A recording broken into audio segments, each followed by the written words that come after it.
मेरा नाम नीलिमा है। बचपन में ही मेरे माता पिता का देहांत हो गया था। मेरे पास इस दुनिया में कोई नहीं था और तभी हमारे पड़ोस में रहने वाले एक अंकल ने मुझे सहारा दिया। उन्होंने मुझे अपने घर में रख लिया और मुझे अपनी बेटी की तरह पाला पोसा। जब मैं बड़ी हुई तो मैं उनके सारे कामों में मदद करने लगी। उनका एक बड़ा और खूबसूरत घर था, लेकिन उसमें सिर्फ वही अकेले रहते थे। मैंने कभी उनसे नहीं पूछा कि उनके परिवार वाले कहाँ हैं। उन्होंने मुझ पर बहुत बड़ा एहसान किया था और हमेशा मेरा पूरा ख्याल रखा। वे मुझे कपड़े, पैसे और सभी ज़रूरी चीज़ें देते थे। इस घर में मेरे अलावा 2 नौकर भी थे और मुझे किसी चीज़ की कोई कमी नहीं थी। इस घर में एक स्टोर रूम था जिसमें किसी को जाने की अनुमति नहीं थी। अंकल ने मुझसे खास तौर पर कहा था कि मैं उस कमरे की तरफ न जाऊं। वह स्टोर रूम ऊपर वाली मंजिल पर था। मैं अक्सर सोचती थी कि उस कमरे में ऐसा क्या है जो अंकल ने मुझे वहां जाने से मना कर रखा है। एक बार मैंने उनसे ऊपर की सफाई करने की इजाज़त मांगी तो उन्होंने कहा, ठीक है, तुम ऊपर की सफाई कर लो, लेकिन स्टोर रूम की तरफ मत जाना। उन्होंने मुझसे यह भी कहा था कि मैं ऊपर वाले फ्लोर पर न जाऊं। मैंने उनसे कभी नहीं पूछा कि आखिर वे मुझे उस कमरे में जाने से क्यों रोक रहे हैं। मुझे ये बात समझ में आती थी कि उन्होंने मुझ पर बहुत बड़ा एहसान किया था और उनका मुझ पर बहुत भरोसा था। मैं उनका यह भरोसा तोड़ना नहीं चाहती थी। इस घर में मुझे किसी बात की कमी नहीं थी। मैं अपनी मर्जी से खा पी सकती थी और अपने मन के हिसाब से काम कर सकती थी। मैंने अंकल को कई बार ऊपर वाले फ्लोर से आते हुए देखा था। शायद वे उसी कमरे में जाते थे। कुछ दिन बाद अंकल को शहर से बाहर कुछ काम के लिए जाना पड़ा। उन्होंने मुझे अपने पास बुलाया और पूरे घर की चाबियां देकर कहा, तुम्हें पूरे घर का अच्छे से ध्यान रखना है और हाँ, ऊपर वाले फ्लोर पर सफाई के लिए भी मत जाना। चूंकि अंकल मुझे बचपन से जानते थे, इसलिए उन्हें मुझ पर पूरा भरोसा था। यही वजह थी कि उन्होंने पूरे घर की चाबियां मुझे सौंप दी थीं। मैंने उनसे कहा कि आप चिंता न करें, मैं सब कुछ अच्छे से देखूंगी। अब मैं घर में अकेली थी और मुझे हर चीज़ की आज़ादी थी। अंकल के जाने के बाद मेरे मन में बार बार यह ख्याल आ रहा था कि आखिर स्टोर रूम में ऐसा क्या है जो अंकल मुझे वहां जाने से रोकते हैं। मेरे पास पूरे घर की चाबी थी, जिसमें ऊपर के स्टोर रूम की भी चाबी शामिल थी। मैंने सोचा कि शायद स्टोर रूम में अंकल की कुछ यादें हों जिन्हें वे किसी के साथ साझा नहीं करना चाहते। हो सकता है कि वहां उनका कोई कीमती सामान हो, लेकिन फिर मैं खुद को रोक लेती थी कि अगर अंकल को मेरी इस हरकत का पता चल गया तो उन्हें बहुत दुख होगा। वे तो मुझे इस घर से निकाल भी सकते हैं और उनके अलावा मेरा कोई सहारा नहीं था। इस विचार से मैं डर जाती थी। अंकल के जाने के 1 हफ्ते बाद मैं सोच रही थी कि क्यों ना ऊपर वाले फ्लोर की सफाई कर लूं। इससे मेरा समय भी बीत जाएगा और सफाई भी हो जाएगी। मैंने जब ऊपर सफाई करने के लिए जाना शुरू किया तो फिर से मेरे दिल में ख्याल आया कि मैं स्टोर खोलकर देखती हूँ कि उसमें क्या है। इस बार मैंने बिना देरी किए चाबी उठाई और स्टोर का ताला खोलने की कोशिश की। मैंने डरते डरते स्टोर रूम में कुछ कदम आगे बढ़ाए। जो कुछ मैंने वहां देखा, उसे देखकर मेरे पैरों तले जमीन खिसक गई। मुझे कभी भी यह अंदाजा नहीं था कि उस स्टोर रूम में ऐसा कुछ हो सकता है। जल्दी से मैं दरवाज़ा बंद करके भागते हुए नीचे आ गई। मेरा दिल जोर जोर से धड़क रहा था और पूरे शरीर में डर की एक लहर दौड़ गई थी। मुझे यकीन ही नहीं हो रहा था कि कमरे में ऐसा कुछ होगा। मैं हमेशा यही सोचती थी कि स्टोर में अंकल की कुछ पुरानी यादें होंगी या उनका कोई कीमती सामान होगा जो वे किसी को नहीं दिखाना चाहते। लेकिन जो मैंने वहां देखा वह तो मेरी कल्पना से भी परे था। डर के मारे मेरी हालत खराब हो गई थी। मैं घर में अकेली थी और कुछ देर तक सोफे पर बैठकर समझने की कोशिश करती रही कि आखिर मैंने क्या देखा। कुछ समय बाद मैंने खुद को थोड़ा संभाला, पानी पिया और यह सोचने लगी कि अगर अंकल को इस बारे में पता चला तो शायद वह मुझे इस घर से निकाल देंगे। लेकिन मैं इस रहस्य को जानने की बेचैनी से भी चुप नहीं रह पा रही थी। मैंने सोचा कि अब मुझे अंकल के बारे में पूरी सच्चाई जाननी चाहिए। आखिर वे कौन हैं? उनका बैकग्राउंड क्या है? मैंने मन ही मन ठान लिया कि अंकल के कमरे में जाकर वहां कुछ ऐसा ढूंढने की कोशिश करूंगी जो इस रहस्य से पर्दा उठा सके। मैं धीरे धीरे उनके कमरे में गई और हर चीज की तलाशी लेने लगी। सौभाग्य से उनकी किसी भी दराज में ताला नहीं लगा था, शायद इसलिए क्योंकि अंकल को मुझ पर पूरा भरोसा था। लेकिन आज मैंने उनका भरोसा तोड़ दिया था और इसका अफसोस भी था। फिर भी मैं यह जानने के लिए बेचैन थी कि जो मैंने ऊपर देखा उसका असली मतलब क्या है। मैंने हमेशा यही सोचा था कि अंकल अकेले क्यों रहते हैं और उनका परिवार कहाँ है, लेकिन कभी उनसे पूछने की हिम्मत नहीं की।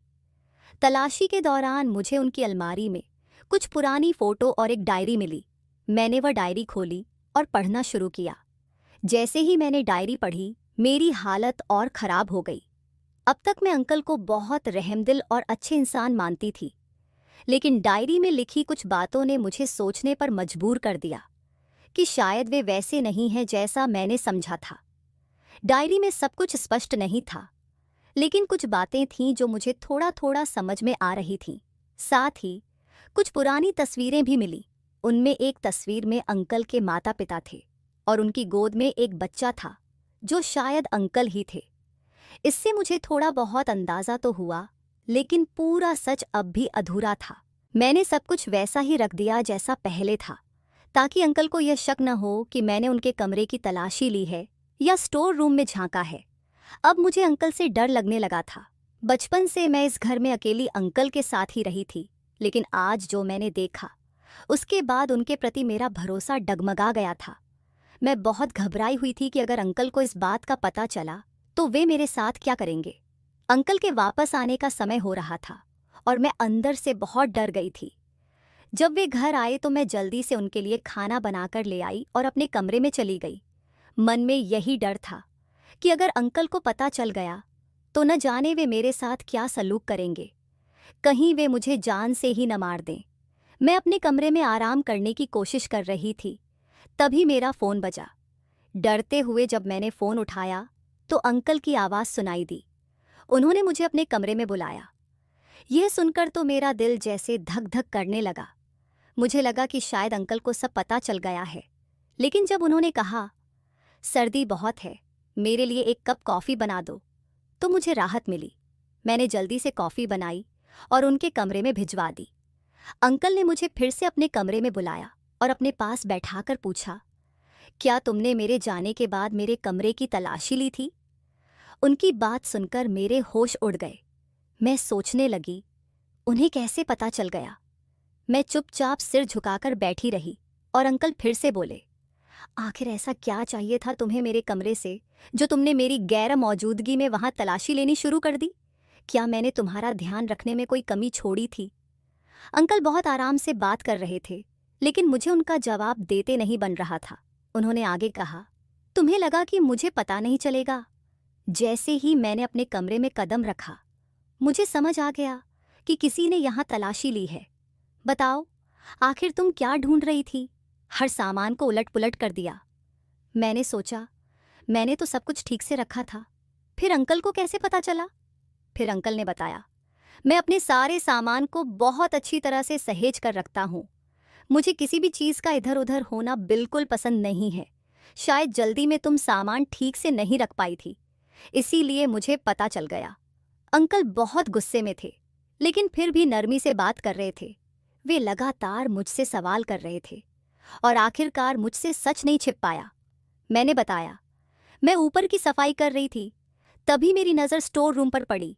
मैंने अपना शक दूर करने के लिए स्टोर रूम का दरवाज़ा खोला और जो देखा उससे मेरी जान सूख गई। मुझे सच्चाई जानने के लिए आपके कमरे की तलाशी लेनी पड़ी।